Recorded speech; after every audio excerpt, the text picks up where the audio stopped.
Here we are, making our way along a walkway at treetop height in the depths of the Borneo jungle in Sabah. Those buildings down there, they're our jungle camp. As you can see, it's very primitive.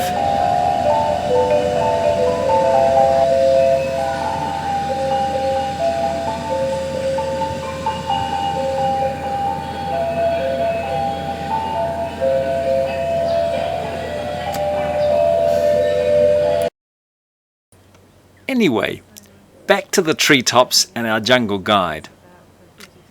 He talked about the birds and the bees.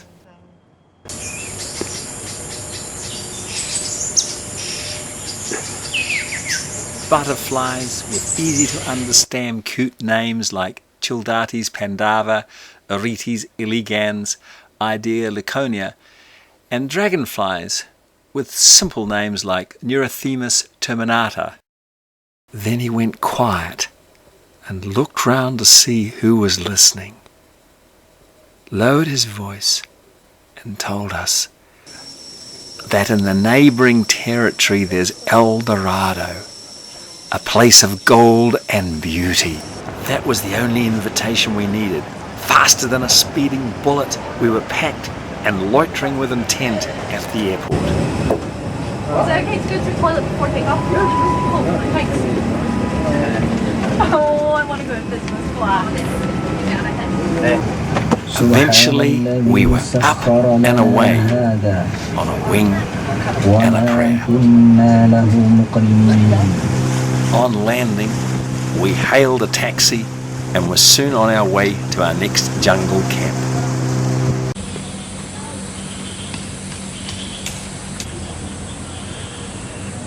Where we learned big time how the rainforest got its name as we stoically suffered the torrential downpour.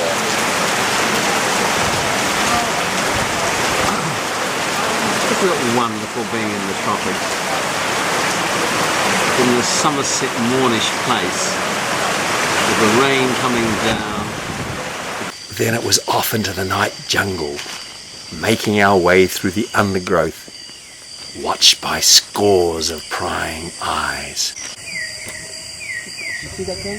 while collecting some delightful, self-feeding, hitchhiking pets on the way. Doggedly we kept going until we were slithering in guano. That's a polite way of saying it was bird and bat poo, and we could hear the crunch of beetles, cockroaches, under our feet.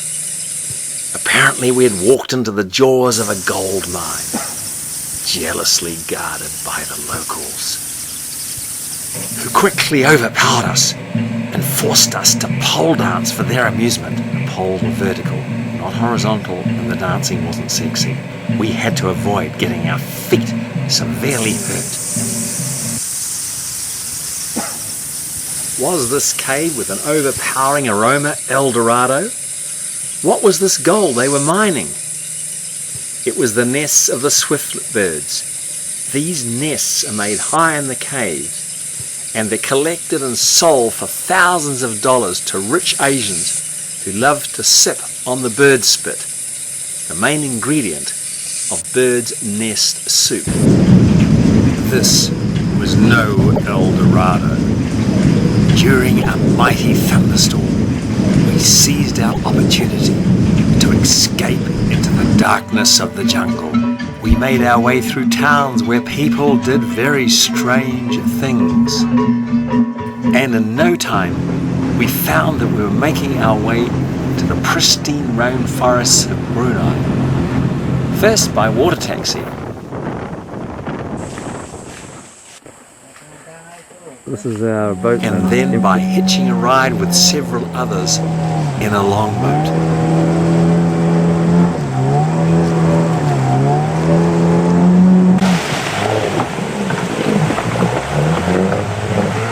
When the going got really tough, the tough jumped into the river to lighten the load for Lady Z.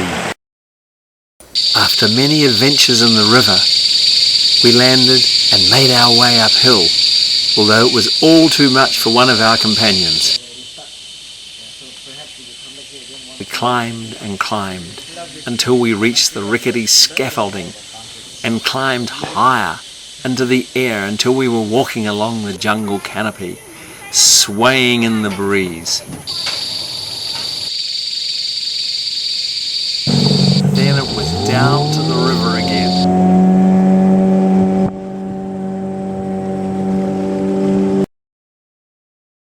Stopping at this village for some finger food. It was a tribe of headhunters. We don't know whose fingers they were, but they sure tasted great. Eventually, we stumbled on this scene. Was this the legendary El-Dorado? There were many great buildings of exquisite marble and beautiful gleaming gold. We had arrived. At last we could relax as we watched the sun set over the South China Sea.